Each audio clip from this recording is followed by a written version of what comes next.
বন্ধুরা, আজ আমি আপনাদেরকে দেখাবো আমাদের উপকূলীয় জেলা সাতক্ষীরার সুপেয় পানি সংকটের তীব্র যে ভয়াবহ অবস্থা, সেই অবস্থাটা।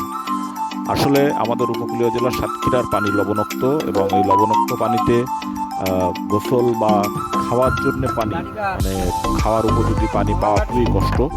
এই সুপেয় পানির সংকটের কারণেই প্রতি বাড়িতে বাড়িতে করে এভাবে গাড়িতে, ভ্যান গাড়িতে করে গ্রামে করে পানি নিয়ে মানুষের বাড়ি বাড়ি বিক্রি করে, এবং এই বিক্রিত কেনা পানি থেকেই মানুষ কিন্তু তাদের সুপেয় পানিটা খাওয়ার ব্যবস্থা, এবং অনেক দূর থেকে এই পানিটা নিয়ে আসে গাড়িতে করে, কষ্ট করে নিয়ে এসে মানুষের বাড়িতে ড্রাম প্রতি 50 টাকা হারে বিক্রি করে, এবং এই পানিটা কিনেই সবাই মূলত পান করে।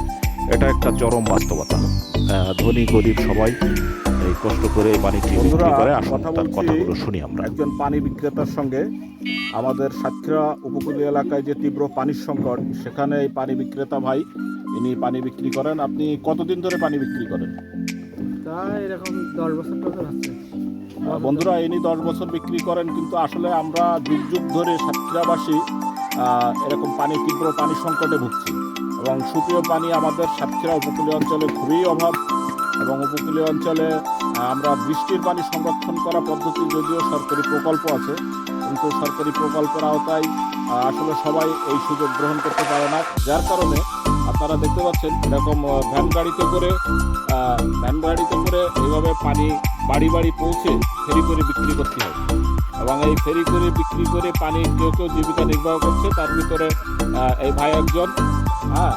তো আমরা দেখালাম যে আমাদের সাতক্ষীরার মানুষ আসলে কত কষ্টকর জীবনযাপন করি আমরা পানি সংকটে, তীব্র পানি সংকটে, যেটা সুপেয় পানি আমাদের নাই। তো ভাই, ধন্যবাদ। আর যদি আপনি এ বিষয়ে অন্য কোনো মতামত থেকে প্রকাশ করতে পারেন, মানুষের যে কষ্ট দুর্ভোগ। পানি দেয়, ওরা চৌমাথার পানি দেয়, হাওয়াসাগরের পানি দেয়, পানি যেটা ভালো সেইটাই দিয়ে চেষ্টা করি মানুষের।